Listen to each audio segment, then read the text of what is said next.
primary element to good, clean drinking water is making sure that we've taken the microbes that cause pathogenic disease out. Cryptosporidium is an example of a microorganism that's a very difficult microorganism to treat, which was the microorganisms that caused the 1993 outbreak of cryptosporidiosis in Milwaukee, the event that got 400,000 people sick. We have probably had cryptosporidium outbreaks for many years, but we didn't recognize it until the 1980s when we were first able to detect cryptosporidium in water. So we're still finding microorganisms in water that we didn't know much about, and we're still needing research to figure out how resistant those microorganisms are to treatment.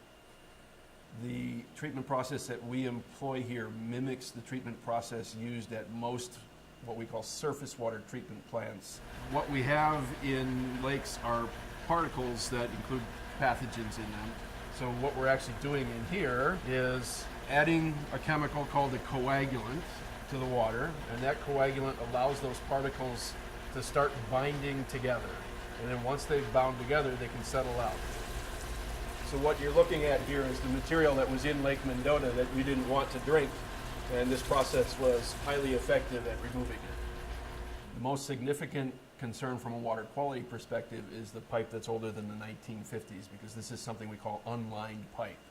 So we actually have cast iron exposed to the water, and then the rust that forms from that cast iron can actually be resuspended and come out of your tap.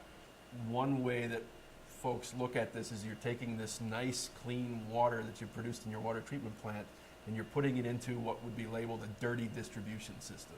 Perhaps the obvious way to solve the problem is to pull all the pipe out and replace it. The EPA and the American Society of Civil Engineers estimates that we have something on the order of $1 trillion of infrastructure that needs to be replaced in this country alone. How we manage that, especially in these economic times, it's really going to force the people in this country to think about the value of their water. Because at this point in time, people just say, I open my tap, the water comes out, and I don't have to pay a whole lot for it. And so at some point in the future, the folks in this country are going to have to start thinking about what a realistic price is for water.